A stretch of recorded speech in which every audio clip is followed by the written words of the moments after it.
के नाम पर हत्या होता है तो एक वर्ग युवा जो है जबरदस्त खुशी का इजहार करता है, और दूसरी तरफ अब क्यों रो रहे हैं आप? आर्यन मिश्रा ही तो था, ब्राह्मण ही तो था, लिंचिंग उसकी हो जाती है। लिंचिंग क्या, उसकी तो हत्या होती है।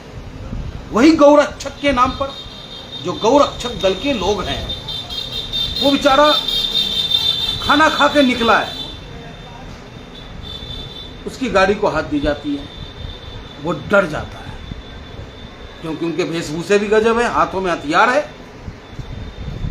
वो अपनी डर की वजह से अपनी गाड़ी भगाता है और लगभग 20 किलोमीटर तक उसका पीछा करने के बाद उसे गोली मारकर हत्या कर दी जाती है उसकी। क्या बीत रहा होगा उस परिवार पे? आज ताली नहीं बजाओगे आप क्योंकि वो पंडित जी मरे हैं, वो हमारे हिंदू भाई मरे हैं। ताली आपको ना ही जुनैद नासिर पे बजाना चाहिए, ना ही साबिर मलिक पे बजाना चाहिए, ना ही आर्यन मिश्रा की मौत पे बजानी चाहिए। हम सबको मिलकर के ऐसे हत्यारों के खिलाफ आवाज बुलंद करना चाहिए। आप देखो गाजियाबाद में बलात्कार की घटना किस तरीके से बढ़ी। हम ऑल इंडिया मजलिस इत्तेहादुल मुस्लिमीन के लोग, नाम वेरीफाई था कि उस्मान नाम के लड़के ने बलात्कार किया। क्या हम ऑल इंडिया मजलिस इत्तेहादुल के मुस्लिमीन के लोगों ने उस लड़के के बचाव में प्रोटेस्ट किया या लड़के को गिरफ्तार कराने के लिए प्रोटेस्ट किया? हम ऑल इंडिया मजलिस इत्तेहादुल मुस्लिमीन के लोग अपराधी को अपराधी की नजरों से देखते हैं, अपराधी को कभी अपना भाई अपना दोस्त नहीं मानते हैं।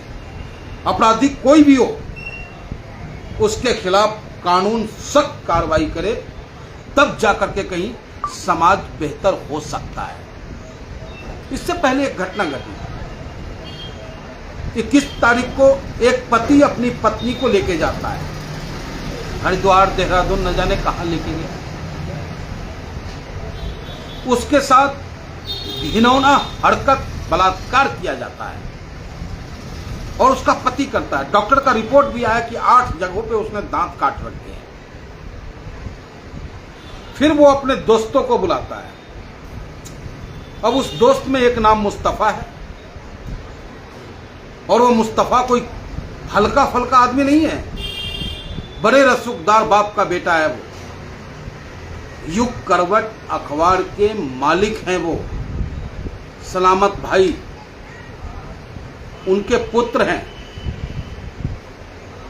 तो क्या हम उनका बचाव करेंगे? नहीं। इसलिए बचाव करेंगे कि वो मुसलमान है? संभव ही नहीं है। यही सोच बदलनी है आपको। अपराधी चाहे विकास हो, गुड्डू हो, मुस्तफा हो, उस्मान हो, जो भी अपराधी है, अपराधियों के खिलाफ सख्त कार्रवाई की मांग ऑल इंडिया मजलिस इत्तेहादुल मुस्लिमीन करता है। लेकिन आप लोग अपना चश्मा उतारने को तैयार नहीं है। क्यों ना बलात्कारियों और अपराधियों का मनोबल बढ़े, रसूखदारों का मन बढ़े। माननीय प्रधानमंत्री जी के लोकसभा क्षेत्र में बीएचयू की छात्रा के साथ बलात्कार होता है। उसके बलात्कारी एक शुक्ला जी हैं, पटेल जी हैं। कई दिनों बाद तो उसकी गिरफ्तारी होती है और बड़े आराम से फिर जमानत हो गई। जमानत के बाद आप उसका स्वागत करेंगे? कारगिल की जंग जीत के आया है वो, सरहदों पे वो गोली चला के आया है कि उसका स्वागत किया जा रहा है? क्या वो सरकार के लोग हैं? क्या भारतीय जनता पार्टी के कार्यकर्ता हैं? बिल्किस बानो के बलात्कारियों को जाति के नाम पर आप रिहा कर देंगे? तो क्यों ना रसूखदारों का मन बढ़े, क्यों ना अपराधियों का मन बढ़े? क्योंकि उस रसूखदार को पता है कि हमारा बाप, हमारा भैया, हमारा नाते रिश्तेदार इतने ताकतवर हैं कि सरकार में अपनी रसूख रखते हैं, पहुंच रखते हैं और वो हमें बचा लेंगे। हाथरस की बेटी की बलात्कार करके हत्या कर दिया जाता है, उसके बाद उसके बाप के सीने पे लात मारा जाता है और उस बेटी को, मनीषा बेटी जो हमारी थी, उसे जिंदा आधी रात को ही जला देने का कार्य करता है। तो सरकार की दोहरी नीति जो है अपराधियों का मनोबल बढ़ाने का कार्य करता है। और इस दोहरी नीति को कौन कुंद करेगा? ये जिम्मेदारी हम आम जनता की है। हम आम जनता को हिंदुस्तानी बनकर के एक दूसरे के साथ रहना होगा, भाईचारे और मोहब्बत के साथ रहना होगा और ऐसे मक्कार नेताओं को वक्त आने पर लोकतंत्र का जो महापर्व होता है चुनाव, उस चुनाव में सोच समझ करके अपने वोट का दान करें आप, तब कहीं जाकर के बेहतर समाज और बेहतर कानून व्यवस्था का निर्माण कर सकते हैं आप। बड़ा आसान होता है कहना कि ये पार्टी अच्छा है और वो पार्टी गलत है। अरे एनालिसिस करो ना भाई। अगर हम एक कुम्हार की दुकान पे घड़े का मटका भी लेते हैं तो उसको बजा के देखते हैं, पानी भी भरवाते हैं उस बेचारे से कि भैया कहीं से लीक तो ना हो रहा।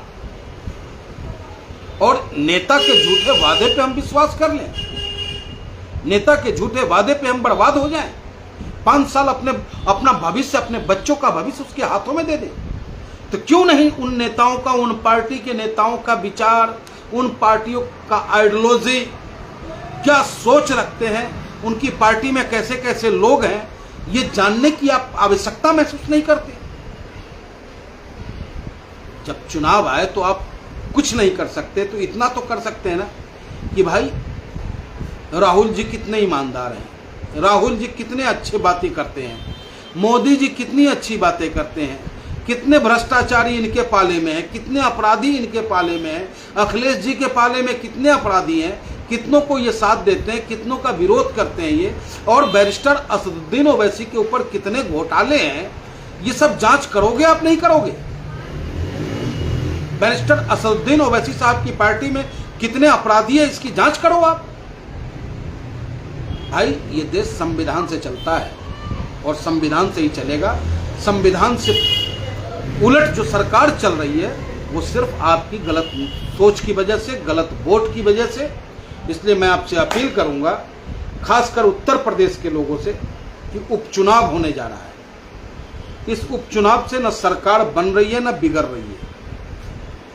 सरकार जिसकी चल रही है चल रही है, लेकिन आपको सोचना है कि इस चुनाव में आपको ऐसा अपना पैरोकार उस विधानसभा के अंदर में भेजना है जो उत्तर प्रदेश के आम लोगों की आवाज मजबूती से उठा सके।